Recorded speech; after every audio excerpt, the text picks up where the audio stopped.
Hey YouTubers, welcome back to the Holler. Mike here with Hills and Hollers Homestead, and it is New Year's Eve. So I'm going to get one last blast in before the end of the year. And I've been telling you guys I'm going to do this, and we were finally able to get it done last night. Though I was feeding the chickens at dark, we were able to get this done last night. Alright, so I showed you guys the old freezer that I got. Let me get this thing fixed around here. Raise the lid. That's a 50-pound lid on that thing. No kidding on that. All right, so here is the mix. Nothing fancy, but it is all 100% identifiable seeds and grains. And this custom mix is whole corn, cracked corn, whole oats, black oil sunflower seeds, whole millet, and whole flax seeds. That is it. There is nothing else added to this. Now, as a chicken feed, for your hens, your laying hens, you need to consider a calcium source because this is not going to provide that calcium source. So if you have all laying hens, you can throw 10 or 15 pounds of oyster shells in this and mix in. If you have roosters, I would advise not to feed them a high calcium diet because I've read that roosters eating a high calcium diet can over time have problems with their gizzards. Heaven knows we don't want no roosters out there having gizzard attacks in the front yard. So we're going to avoid that. So what I'm going to do is I'm going to offer up free choice oyster shells and free choice grit in the coop alongside or separate from this. And I've got two separate bowls. That one will be filled with oyster shells, one will be filled with grit.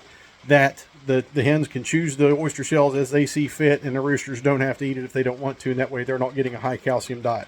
Again, we don't want no gizzard attacks going on from our roosters. So what I did with this is when I found the recipe, there are several identical recipes out there for this, and I screenshotted the recipes, and I unfortunately did not screenshot what website or whose website I got it from. So unfortunately, I can't give credit to whoever's this is from, and I apologize for that. But just know, this is not my creation. This is not something that I came up with.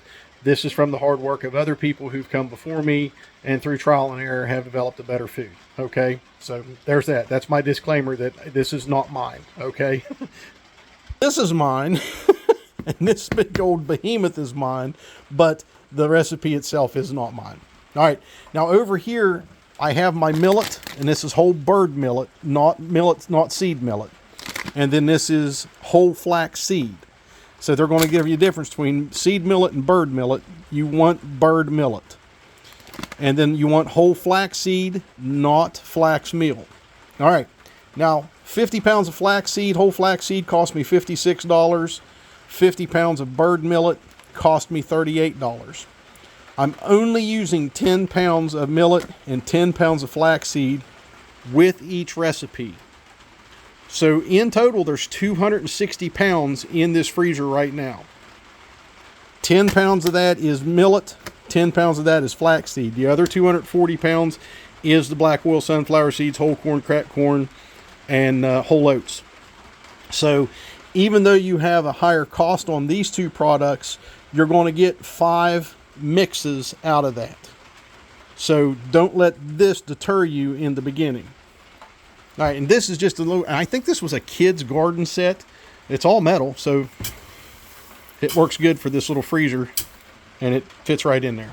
All right, now how many of you all had grandparents or parents who loved contact paper? And by loving contact paper, I mean every drawer, every shelf, every cupboard was covered in contact paper. God bless our grandparents and parents who did that, because this one came with its own contact paper on it. And what I did was I sat and read the recipe off and let my wife write it on here, so it's always here for me to see. And though I do have it saved to my phone, it's always here, so I don't have to keep going back to my phone. So in this mix, there is 80 pounds of black oil sunflower seeds. There's 40 pounds of whole corn, and there's 40 pounds of cracked corn. Now, chickens evidently do not have any problems digesting whole corn. So you can choose to do whole corn or cracked corn, or do a mix of both like I did. So you're looking at 80 pounds whole sunflower or black wool sunflower seeds, 40 pounds of whole corn in this mix, 40 pounds of cracked corn in this mix, 80 pounds of whole oats, 10 pounds of whole flaxseed, and 10 pounds of whole millet. And that's going to give you 22.3% protein in this mix.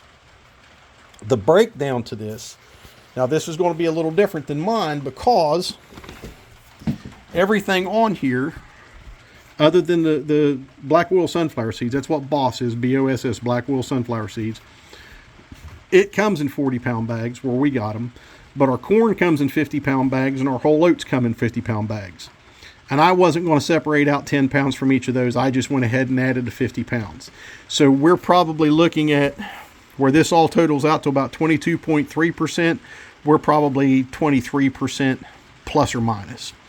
So the recommended protein for chickens is anywhere from 15 to 25%. You can give them too much protein, but I think we're fine still with just adding 20 pounds more to each one here, or 10 pounds more, 10 pounds of corn, which would be a total of 20 pounds of corn, and then an extra 10 pounds of, well, no, that would still be 20 pounds. So we're still looking a little bit over on our oats and stuff. So I don't think we've surpassed that 25% though. So the breakdown is for the black wool sunflower seeds in 40 pounds, there's 10.4% protein. Now you got to remember, there's 40, that's calling for 40 pounds. This has 80 pounds, the black wool sunflower seeds. And for the whole corn, it says 40. This has actually 50. And then it's got 50 pounds of whole corn or cracked corn as well. So you're looking at 3.6% in 40 pounds. Your whole oats, you're looking at 6% in 40 pounds. Your flaxseed, you're looking at 1.85% in 5 pounds. And then in your millet, you're looking at 0.45% in 5 pounds. Now, of course, this recipe this is just the breakdown of the protein content. You're doubling all of this. So by doubling all of this, you're coming up to 22.3% protein. But again, I have 50 pounds of whole corn, 50 pounds of cracked corn, and I have 100 pounds of whole oats in here. So mine is different, but just having this as my recipe, I'm going to be lazy and I'm not going to separate out that 10 pounds from my corn and from my whole oats. I'm just not going to do it. All right, so the next thing I bought was this little crane scale, and it's a Romek. And I got this off Amazon. And I think it was less than $40, to be honest with you. All cast aluminum body. It's got up to 660 pounds, multiple units to choose from to measure, and it's called a mini crane scale. And a couple different color choices if you want. I just defaulted to orange. And I temporarily hung this thing up here last night with a giant zip tie just to measure out my flax and my millet. So I've got a rope and I've got a carabiner or a D-ring, for those of you who know what that is, to hang my rope down off of this. So this will be down lower where I can actually use it and see it without having to lift 50 pounds up in the air. So it's a real nice little product, and you just go ahead and hang your bucket on this hook and then turn it on, and it'll automatically zero itself to zero out the weight of the bucket as well. But again, that was just temporary until I get this done last night, because by the time we got everything done after work, it was dark and I'm running feed out to the chickens. Pros of this: number one, a whole product, a whole identifiable product that if there is any processing in it, it is very minimal. This is exactly what they look like when they come off of the farm, okay? Other than they may be sifted or cleaned a little bit, this is the product as it comes off of the plant, off of the farm, and goes into the bag. There is no steaming, no cooking, no chemically extracting, no adding to, taking away from type of thing. You know what I mean? Every seed in grain in there is 100% identifiable as its own. There is higher and better quality omega-3s in the black oil sunflower seeds, in the flax, and more readily available protein sources in there, because it's a natural product. These chickens are going to be eating what they're meant to be eating in its most natural form. Now, we're not going to get into the GMO, non-GMO, organic argument here. This is what it is. This is an option versus a conventional feed that is highly refined and highly processed. Unless you want to put out a lot of money for non-GMO, 100% organic feeds and seeds and stuff like that, this is what you're going to get. All right. So I would much rather feed this to them because it's in its most natural state. This is as identifiable as it gets versus something that's compressed and formed into pellets or crumbles. Okay. Now, better product going into my chickens means a better product coming out of my chickens. I'm getting a better egg. I'm getting a more nutrient-rich egg, an egg higher in omega-3s, an egg higher in more quality protein. And I'm actually hoping to look and start to be able to see a darker yellow or even an orange yolk from feeding them this versus what I got now because of predation, and especially this time of year with the hawks in here like we have them now, and your ground predators and stuff in the winter, pressuring to get better food, more feed and stuff like that for them.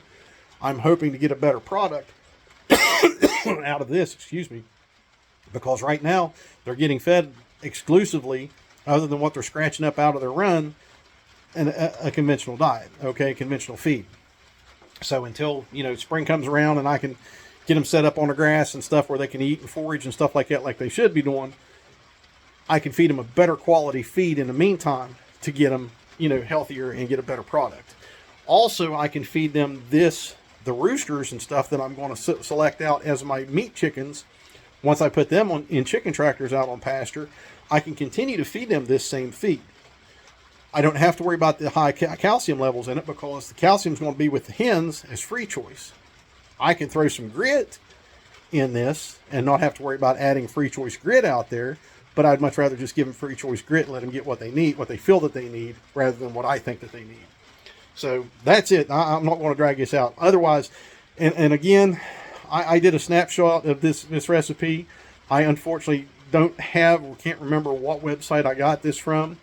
I did find several of the same recipes, so I cannot unfortunately give credit to the original creator of this, and I do apologize for that. But again, I did not save the website. I just screenshotted the recipe. So this is not my own creation. This is something that I copied from others who put the work out there, put the effort forth, and designed and figured out a better diet for their chickens. And from their successes and failures is how we learn, and this is how I continue to learn. So kudos and thumbs up to you if this is your creation. We'll see if it does my chickens any good. But again, I cannot claim credit for this.